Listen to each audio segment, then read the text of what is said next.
Meus amigos e amigas do coração, boa tarde, boa noite, bom dia, tudo bem com vocês? Eu espero que sim. Muito bem, hoje nós faremos a leitura do artigo 481 do Código Civil. Na verdade, a leitura será feita do artigo 481, seu caput, até o parágrafo único do artigo 504 do mesmo Código. Este tema, esses artigos que vocês escutarão são artigos que compõem a primeira seção, ou seja, das disposições gerais, do capítulo da compra e venda, que é o capítulo 1, que faz parte do título 6º do Código Civil. Título este que traz o nome das várias espécies de contrato. Gente, cai muito deste título nos concursos públicos jurídicos. Cai muito deste título. Repito, cai muito do título 6 do Código Civil nos concursos públicos jurídicos. Temos no estado da Bahia vários concursos acontecendo. No município de Camaçari, tá para cair esse assunto. TRT, temos muito deste título nos concursos jurídicos. Então, vou pedir que você preste bastante atenção, tá bom? E, se for possível, se tiver um tempo agora, pegue o Código Civil, pegue o seu exemplar e leia comigo, tá bom? Acesse o site do Planalto, vou até deixar o link aí abaixo, para que você também faça o acompanhamento. Vamos lá, pessoal? Título 6 das várias espécies de contrato, capítulo 1 da compra e venda, seção 1, disposições gerais. E temos aqui, artigo 481 do Código Civil. Pelo contrato de compra e venda, um dos contratantes se obriga a transferir o domínio de certa coisa e o outro a pagar-lhe certo preço em dinheiro. 482. A compra e venda, quando pura, considerar-se-á obrigatória e perfeita, desde que as partes acordarem no objeto e no preço. Acordarem onde? No objeto e no preço. A compra e venda, quando pura, considerar-se-á obrigatória e perfeita, desde que as partes acordarem no objeto e no preço. 483. A compra e venda pode ter por objeto coisa atual ou futura. Neste caso, ficará sem efeito o contrato se esta não vier a existir, salvo se a intenção das partes era de concluir contrato aleatório.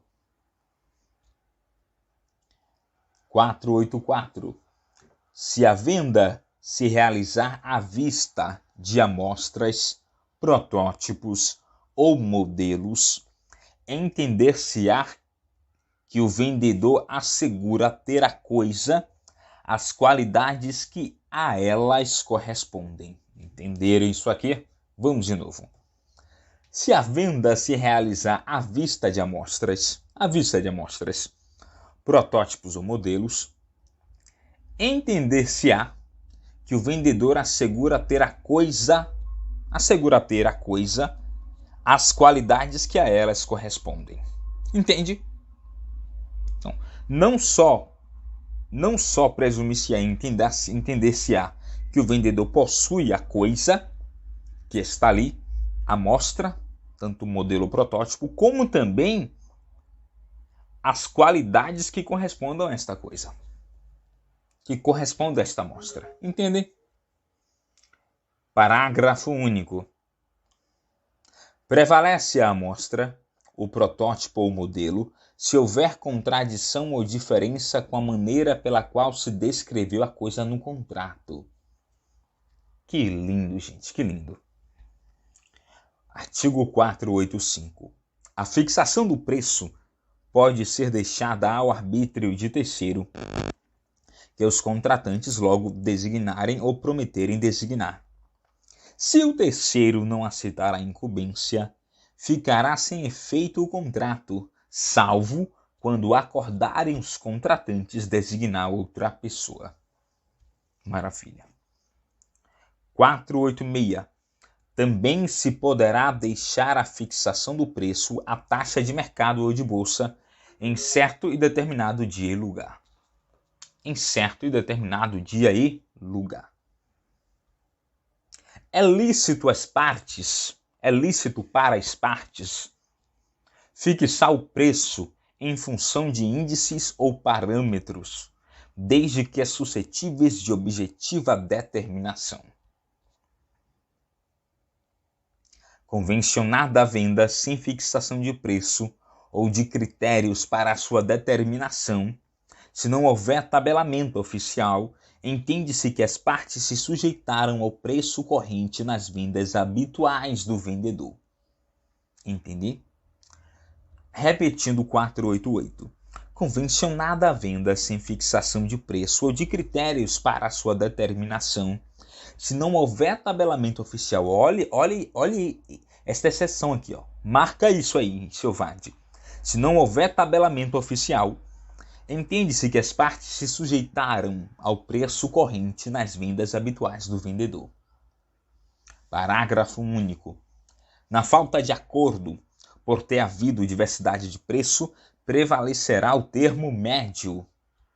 Na falta de acordo, por ter havido diversidade de preço, prevalecerá o termo médio. Artigo 489. Nulo é o contrato de compra e venda quando se deixa ao arbítrio exclusivo de uma parte a fixação do preço. Atenção! Atenção! Nulo é o contrato de compra e venda quando se deixa ao arbítrio exclusivo de uma das partes a fixação do preço. De uma das partes. Arbítrio exclusivo de uma das partes a fixação do preço. Artigo 490. Salvo cláusula em contrário, ficarão as despesas de escritura e registro a cargo do comprador e a cargo do vendedor, as da tradição.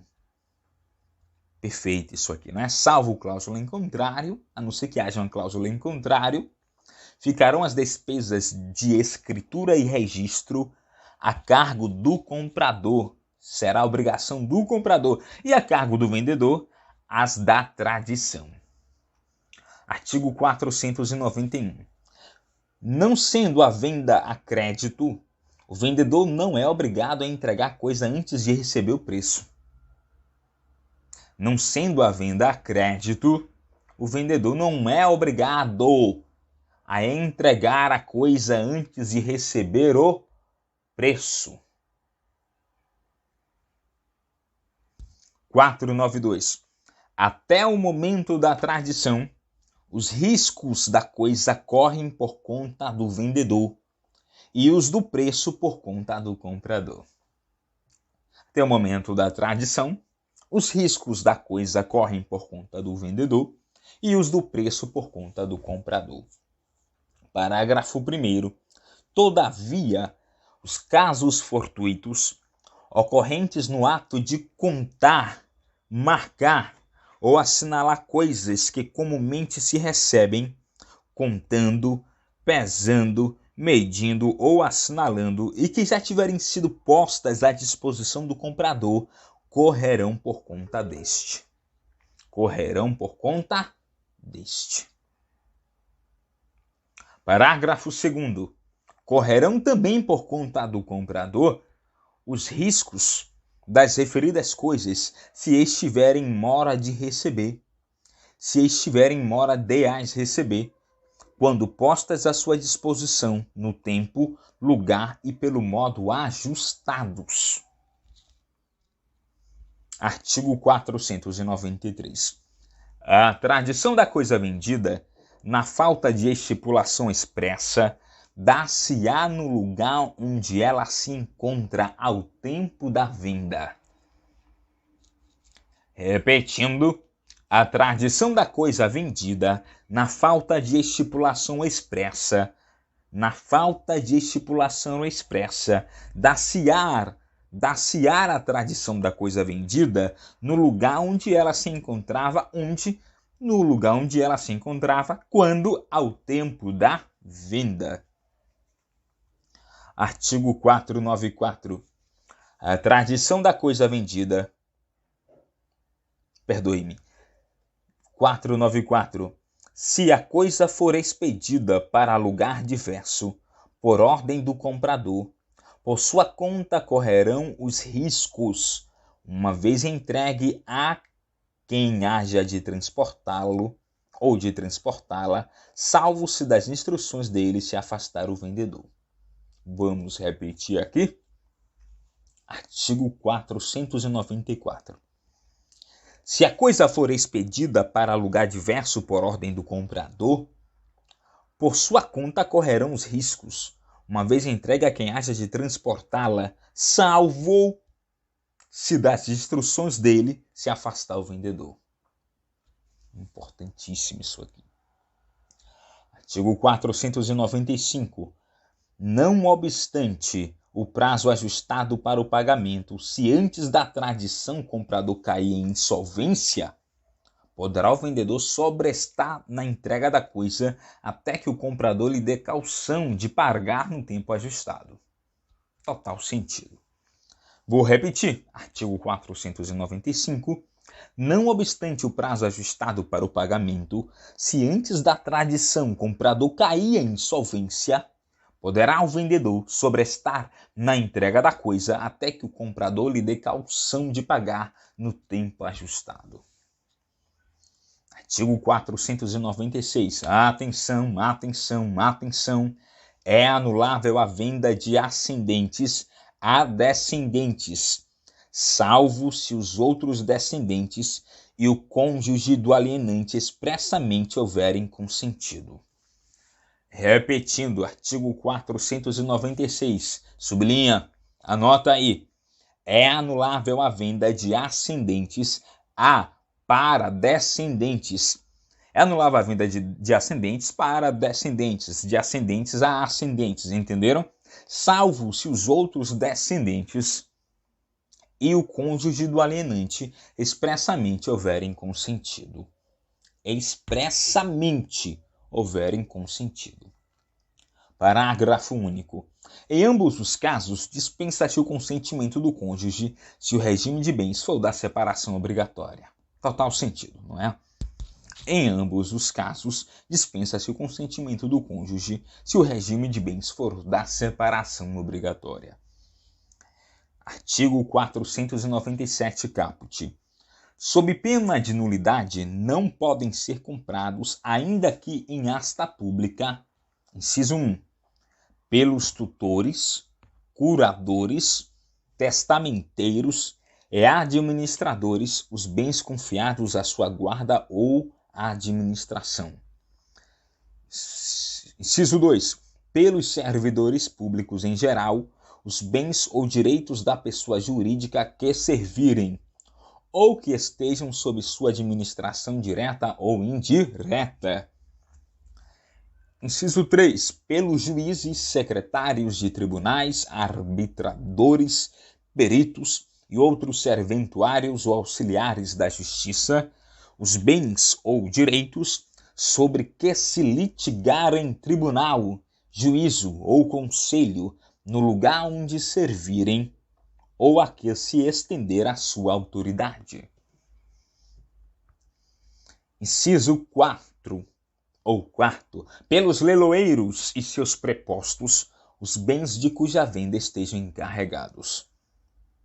Parágrafo único do artigo 497. As proibições deste artigo estendem-se à cessão de crédito. As proibições deste artigo estendem-se à cessão de crédito, estendem-se para a cessão de créditos, estendem-se à cessão de crédito. Artigo 498. A proibição contida no inciso 3 do artigo antecedente não compreende os casos de compra e venda ou cessão entre coherdeiros, ou em venda ou cessão entre coherdeiros, ou em pagamento de dívida, ou para garantia de bens já pertencentes a pessoas designadas no referido inciso. Artigo 499. É lícita a compra e venda entre os cônjuges com relação a bens excluídos da comunhão. Se está excluído da comunhão, é lícita a compra e venda dos bens entre os cônjuges. Artigo 500. Se na venda de um imóvel estipular o preço por medida de extinção, ou se determinar a respectiva área, e esta não corresponder em qualquer dos casos às dimensões dadas, o comprador terá o direito de exigir o complemento da área. E não sendo isso possível, terá o direito de reclamar a resolução do contrato ou abatimento proporcional ao preço. Amigos do coração, amigas do coração, vou repetir esse artigo aqui. Vamos lá, artigo 500. É o caput, porque ele tem aqui alguns parágrafos. Leiamos. Se na venda de um imóvel, se estipular o preço por medida de extensão, ou se determinar a respectiva área, e esta área que foi determinada, se essa medida não corresponder, em qualquer dos casos, às dimensões dadas, se não corresponder a qualquer um dos casos anteriores aí, seja por medida de extensão, ou seja por área respectiva, se as medidas não corresponderem às dimensões dadas, o comprador terá o direito de exigir o complemento da área. A área não é bem a que foi dita. Não tem problema, o comprador terá direito de exigir o complemento desta área. E se isso não for possível, terá direito de reclamar a resolução do contrato ou abatimento proporcional ao preço. Parágrafo 1º. Presume-se que a referência às dimensões foi simplesmente enunciativa quando a diferença encontrada não exceder de 1/20 da área total enunciada. Ressalvado ao comprador o direito de provar que em tais circunstâncias não teria realizado o negócio. A boa-fé, não é, gente? Parágrafo 2º. Se em vez de faltar houver excesso, não faltou, mas tenha mais, e aí? E o vendedor provar que tinha motivos para ignorar a medida exata da área vendida, caberá ao comprador a sua escolha completar o valor correspondente ao preço ou devolver o excesso. Parágrafo 3º. Não haverá complemento de área nem devolução de excesso se o imóvel for vendido como coisa certa e discriminada, tendo sido apenas enunciativa a referência às suas dimensões, ainda que não conste de modo expresso ter sido a venda ad corpus. Pois é. Artigo 501. Decai do direito de propor as ações previstas no artigo antecedente o vendedor ou o comprador que não o fizer no prazo de 1 ano a contar do registro do título. Muita atenção a este caput. Atenção a este caput. Decai do direito de propor as ações previstas no artigo antecedente, no artigo 500. O vendedor ou comprador que não o fizer no prazo de 1 ano a contar do registro do título. Parágrafo único. Se houver atraso na emissão de posse no imóvel atribuível ao alienante, a partir dele fluirá o prazo de decadência. Então, esse prazo de decadência aqui, constante no artigo 501 de 1 ano, será contado na regra do registro do título. Mas, se por acaso houver atraso na emissão de posse no imóvel, tal atraso for atribuível ao alienante, então será a partir desta emissão de posse. Mesmo que em atraso, a partir dela fluirá o prazo de decadência. Artigo 502. O vendedor, salvo convenção em contrário, Responde por todos os débitos que gravem a coisa até o momento da tradição. Eu ri porque é lindo, né? É lógico, é lindo, é prático, é objetivo. Vamos lá, artigo 502. O vendedor, salvo convenção em contrário, responde por todos os débitos que gravem a coisa até o momento da tradição. Artigo 503. Nas coisas vendidas conjuntamente, o defeito oculto de uma não autoriza a rejeição de todas. Pois é, nas coisas vendidas conjuntamente, o defeito oculto de uma delas não autoriza a rejeição de todas. Último artigo 504. Não pode um condômino em coisa indivisível vender a sua parte a estranhos, se o outro consorte a quiser, tanto por tanto. O condômino, a quem não se der conhecimento da venda, poderá, depositando o preço, haver para si a parte vendida a estranhos, se o requerer no prazo de 180 dias, sob pena de decadência. Que lindo. Eu vou repetir o 504, porque este caput aqui é muito importante. Isso aqui é cara de concurso. Não pode um condômino em coisa indivisível, tá? Vender a sua parte a estranho, se o outro consorte a quiser, tanto por tanto. O condômino, a quem não se der conhecimento da venda, poderá, depositando o preço, haver para si a parte vendida a estranhos, se o requerer no prazo de 180 dias, sob pena de decadência. Olha aí, um prazo decadencial de 180 dias. Parágrafo único.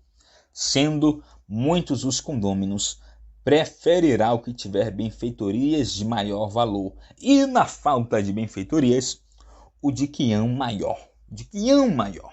Se as partes forem iguais, haverão a parte vendida, os comproprietários que a quiserem, depositando previamente o preço. Maravilha, pessoal, fizemos a leitura aqui da seção 1, disposições gerais, do capítulo 1 da compra e venda, do título 6º das várias espécies de contrato do Código Civil. Espero que vocês tenham entendido, tenham conseguido acompanhar. Se houve alguma dúvida, se houve alguma parte que não conseguiu entender, volta ao vídeo. Se está muito lento, gente, adiantem, coloquem lá no 1.5, no 2.0. É importante que fique bom para que vocês aprendam, tá bom? Muitíssimo obrigado. Se esse vídeo foi importante para vocês, se você não tiver inscrito no canal, por bondade, se inscreva. Também ative as notificações para não perder os próximos vídeos. E compartilha com aquela pessoa que você sabe que gosta do conteúdo. Bom, muitíssimo obrigado, beijo no coração e até mais!